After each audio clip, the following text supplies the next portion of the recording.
In 1964, just 2 years after the first big record contract, Brian Wilson had a nervous breakdown.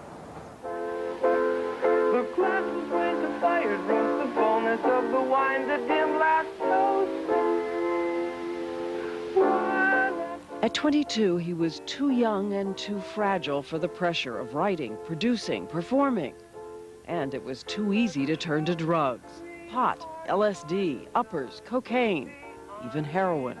A broken man too tough to cry. I burned my brain out. My brain got burned out, and nothing left of my brain, you know. You really think I turned into a vegetable over drugs, yeah. A lot of brain damage. Real lot of brain damage. And every day of my life, I pay a little dues because of the drugs I took. Wouldn't it be nice if we were older? In painful contrast to his music, Wilson continued his downward spiral. By 1981, he had ballooned to over 300 pounds. He refused to shower and hid in his bed for 2 years. Brian Wilson is a perfect example of the fact that in my field, I'm an artist. This man says he's the reason Brian Wilson functions today at all. In 1983, at the family's request, Dr. Eugene Landy placed Wilson under therapy. His highly unorthodox therapy, a kind of boot camp, 24-hour supervision, diet control, exercise. Whatever Landy's method, his program worked. Brian Wilson before, Brian Wilson after. Did Dr. Landy save your life? Absolutely. Yes, he did. But success had a price, an astronomical price. The bills came in, $50,000 for vitamins, $25,000 for Landy's out-of-pocket expenses for 4 days in Hawaii. At one point, Landy's fees and extra charges were running well over $1 million a year. Lead singer Mike Love, who co-wrote a lot of hits with Brian Wilson, back before Landy came along. He said he'd be there a year to year and a half. Well, when it got to be about 5 years, we realized that he has no intention of ever leaving Brian on his own. It's now 9 years, and the family says the entire time, the sweet and loving Brian they knew has been isolated, virtually held a prisoner by Landy, and poisoned against them. I find them to be people that are very sick. I mean, you know, I mean, I have some pity for them. They have said that they think you're in a kind of prison. Well, life is a prison in itself, not just the Dr. the Dr. Landy program, but everybody has to have a little imprisonment in order to understand that you know, that this is where we are. I mean, just, you know. We saw where Brian Wilson has been all these years, a world where he can almost never see outsiders alone. 1, 2, 3. When he does see other people, Landy or one of his hand-picked aides is almost always watching. Here's one of them recording us the entire time on videotape. And it's not just us. It happened to the Beach Boys, too. True. We don't have access to him without Landy's supervision, videotaping, recording. The family says you screened his phone calls for 9 years now. Okay, I screened his phone calls for a year and a half. They say you screened it for longer. I know what they say, but I'm telling you, I screened his phone calls for a year and a half because when you treat drug addicts, the first thing you do is you change their environment. This woman who asked not to be identified is a former Landy employee who says Landy is lying. I was told that if Audrey, his mother, called, Brian was not allowed to take any calls.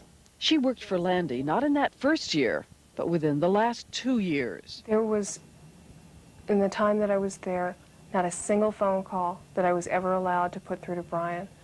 Screened calls, I've never heard of that before in my life. I don't know. Screened calls, there's no screened calls. But they say you have systematically ensured that none of them can get to him. That's crazy. He has had a number of lawyers who are all able to get him. John Mason was Mason was a major lawyer that got him out of the trust. And he could always get him? Mason got him ongoingly. I could not reach Brian Wilson on the telephone in the entire 5 years that I represented him. John Mason says he resigned 5 months ago after Brian Wilson, out of Landy's earshot, complained of having no freedom. See if you can get Brian on the phone, will you? Mason also raised questions about another kind of Landy control.